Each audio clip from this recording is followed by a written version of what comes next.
Olá, investidor! Você provavelmente já usou a Uber para ir do ponto A ao ponto B, ou talvez para pedir o jantar em uma noite movimentada. A marca se tornou um verbo no nosso dia a dia. Mas a pergunta que vamos responder hoje é mais profunda. Para além da conveniência, a Uber, ticker Uber, é um bom investimento para a sua carteira? Nos próximos minutos, vamos fazer uma análise da Uber, dissecando a empresa sob a ótica do investidor. Se você quer entender como a Uber se transformou de uma empresa deficitária para uma potência em geração de fluxo de caixa, o motor que move a Uber e para onde ela está indo, fique comigo. Vamos começar. Estratégia e perspectivas de negócios. Primeiro, vamos entender o campo de jogo. A Uber é a maior plataforma de transporte por aplicativo do mundo, com 180 milhões de usuários ativos mensais. Ela domina não só o transporte de passageiros, mas também se tornou um gigante no delivery de comida, ficando atrás apenas da DoorDash nos Estados Unidos. O modelo é simples. A Uber conecta oferta, motoristas e entregadores com demanda, passageiros e consumidores, e fica com uma fatia da transação. Mas a verdadeira história estratégica vai além disso. O futuro da Uber está intrinsecamente ligado a uma tecnologia revolucionária, os veículos autônomos, ou VAs. E aqui o cenário se divide em uma tese de touros e ursos. Vamos analisar os dois lados. Os otimistas, os touros, acreditam que a Uber está na posição perfeita. Ela já tem a demanda agregada. São milhões de pessoas abrindo o aplicativo todos os dias. Para uma empresa de veículos autônomos, como a Waymo, por que gastar bilhões para criar sua própria rede de clientes quando se pode simplesmente plugar sua frota na plataforma da Uber? A Uber se tornaria a parceira ideal, gerenciando a frota, otimizando rotas e garantindo altas taxas de utilização. Isso reduziria drasticamente os custos da Uber, adeus pagamento de motoristas, e faria as margens de lucro explodirem. Já os pessimistas, os ursos, veem um risco existencial. Eles argumentam: por que a Tesla ou a Waymo, que estão investindo bilhões no desenvolvimento de VAs, dividiriam o lucro com a Uber? Elas têm uma estrutura de custos muito superior sem motoristas. O incentivo é para que elas criem seus próprios aplicativos e redes, capturando 100% do valor e, efetivamente, tornando a Uber obsoleta. Nesse cenário, o papel da Uber seria reduzido a serviços de baixa margem, como limpeza e recarga de veículos. Essa dualidade entre oportunidade e ameaça dos veículos autônomos é o tema central que todo investidor da Uber precisa entender. É um jogo de alto risco e alta recompensa. Força financeira. Uma grande estratégia precisa de um balanço sólido para ser executada. Vamos mergulhar nos números da Uber. Em meados de 2025, a Uber tinha cerca de 6,5 bilhões de dólares em caixa e 10 bilhões em dívidas. Uma parte dessa dívida é conversível, o que significa que pode se tornar ações no futuro. Mas, em geral, a estrutura é bem gerenciada com vencimentos escalonados até 2054. Mas a história mais impressionante aqui é a jornada do fluxo de caixa. Em 2021, o fluxo de caixa era negativo, queimando um caixa de 445 milhões de dólares. Em 2022, o fluxo de caixa virou positivo em 642 milhões de dólares. Em 2023, o fluxo de caixa aumentou para 3,6 bilhões de dólares. E em 2024, aumentou ainda mais para impressionantes 7,1 bilhões de dólares. Vejam essa virada. A Uber passou de uma máquina de queimar dinheiro para uma potência geradora de caixa em apenas 3 anos. Essa é talvez a mudança mais significativa na história recente da empresa. E as projeções indicam que isso vai continuar, podendo ultrapassar 20 bilhões de dólares em fluxo de caixa operacional até 2033. E o que eles estão fazendo com esse dinheiro?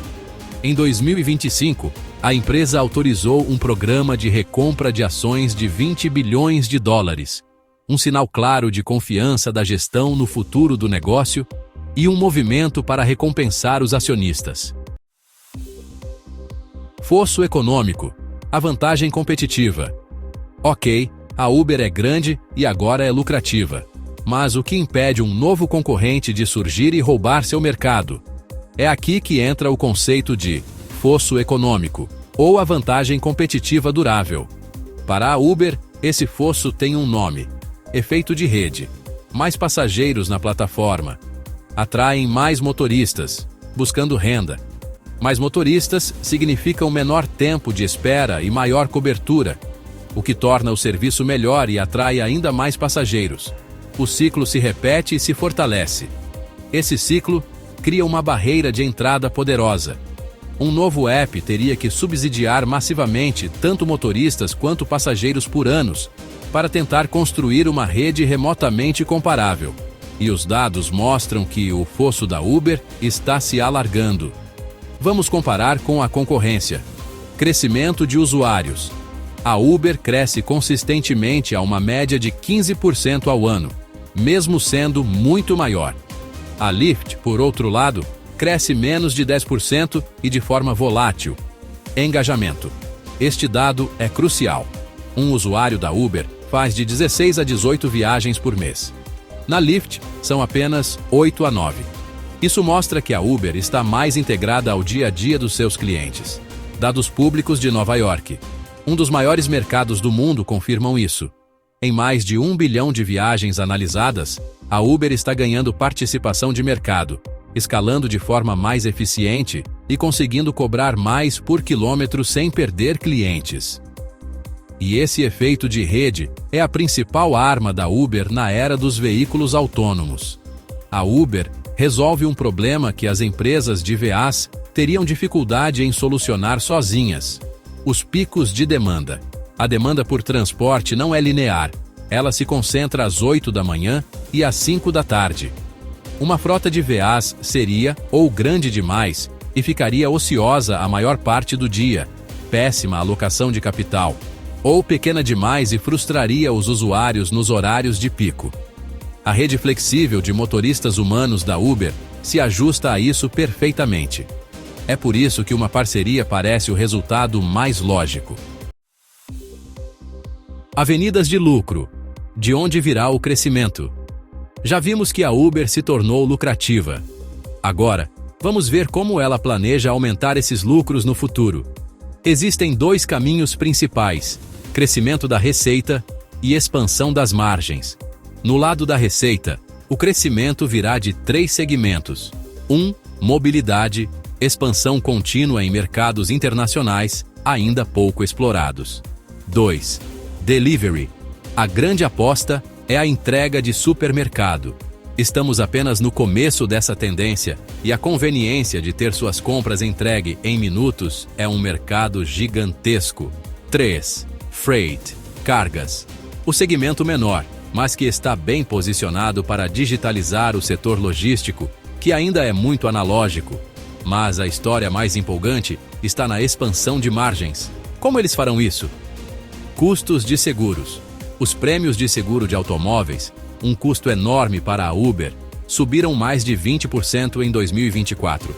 Mas essa alta está desacelerando para 7% em 2025. A moderação desse custo será um grande alívio para as margens. P&D, pesquisa e desenvolvimento. A Uber parou de gastar bilhões desenvolvendo seu próprio carro autônomo. Isso impulsionou a lucratividade no curto prazo. Marketing e vendas. A marca Uber já é tão forte que a empresa não precisa mais gastar tanto para adquirir novos clientes. O resultado? A empresa, que só atingiu lucro GAAP em 2023, projeta que sua margem operacional ajustada saia de 6,4% em 2024 para quase 13% até 2028. É quase o dobro da lucratividade. Risco e incerteza. Nenhuma análise de investimento estaria completa sem uma discussão séria sobre os riscos. E para a Uber, a classificação de incerteza é muito alta. Vamos ser claros sobre os perigos. Risco 1. Veículos autônomos. Já falamos sobre a oportunidade, mas o risco é igualmente massivo. Se Waymo e Tesla forem bem-sucedidas em criar suas próprias redes, o modelo de negócios da Uber, como conhecemos hoje, pode estar em perigo. Este é o maior risco de todos. Risco 2. Regulamentação. O modelo da Uber depende da classificação de seus motoristas como autônomos, não como funcionários. Isso mantém os custos baixos. Batalhas legais sobre esse tema são constantes em todo o mundo. Se uma grande jurisdição, como a Europa ou um grande estado americano, forçar a reclassificação para funcionários, as margens da Uber seriam esmagadas. Risco 3. Ambiental. Há uma pressão crescente para a transição para veículos elétricos. Se reguladores impuserem uma transição rápida, isso poderia reduzir a oferta de motoristas na plataforma, já que nem todos podem arcar com o custo de um carro elétrico, pelo menos no curto prazo. Alocação de capital e gestão. Por último, mas não menos importante, como a gestão está usando o dinheiro da empresa. Uma boa empresa pode ser arruinada por uma má alocação de capital. A gestão da Uber, sob o comando do CEO Dara Khosrowshahi, tem sido exemplar em comparação com a era controversa do fundador Travis Kalanick. Khosrowshahi limpou a imagem da empresa e, o mais importante, a levou à lucratividade. Vamos ver as decisões-chave. Investimentos inteligentes. Em vez de lutar até a morte em mercados onde não eram líderes, eles foram espertos. Venderam operações na China para a Didi e no Sudeste Asiático para a Grab. Mas, em troca, pegaram participações acionárias nessas empresas. Eles também venderam sua unidade de veículos autônomos para a Aurora, mas investiram na empresa e hoje detêm 25% dela. É uma forma de participar do sucesso dos outros sem queimar todo o caixa. Aquisições estratégicas. Eles compraram a Careem no Oriente Médio, a Postmates e a Drizzly para fortalecer o delivery e a Transplace para impulsionar o segmento de fretes. São aquisições que fazem sentido e fortalecem o ecossistema. Retorno aos acionistas. O recente programa de recompra de 20 bilhões de dólares mostra um compromisso em devolver capital aos investidores, agora que a fase de alto crescimento e queima de caixa acabou. No geral, a alocação de capital da Uber sob a gestão atual tem sido pragmática e inteligente. Conclusão. A síntese da tese de investimento. Então vamos juntar todas as peças. O que temos aqui? Do lado positivo, a Uber possui um fosso econômico poderoso baseado em efeitos de rede, que está se fortalecendo. A empresa fez uma transição impressionante para a lucratividade e está se tornando uma máquina de gerar caixa. A gestão atual tem se mostrado disciplinada e inteligente na alocação de capital, e a oportunidade de se tornar a plataforma operacional para a futura frota de veículos autônomos é gigantesca. Do lado negativo, essa mesma oportunidade dos VAs representa um risco existencial. A ameaça de uma regulamentação mais rígida sobre a classificação de seus motoristas é um fantasma que nunca desaparece. E a concorrência, embora menor, ainda existe. Investir na Uber hoje é apostar que seu efeito de rede é forte o suficiente para torná-la uma parceira indispensável e não uma vítima da revolução autônoma. É uma aposta na continuação da execução disciplinada da gestão atual. E você? O que pensa sobre o futuro da Uber? Acredita na tese dos touros ou dos ursos? Deixe sua opinião aqui nos comentários. Vamos debater sobre isso. Se esta análise te ajudou a entender melhor a empresa, não se esqueça de deixar o seu like, se inscrever no canal e ativar as notificações para não perder nossos próximos vídeos. Lembre-se sempre, este vídeo tem fins educacionais e não é uma recomendação de compra ou venda. Faça sempre sua própria pesquisa. Obrigado por assistir e até a próxima análise.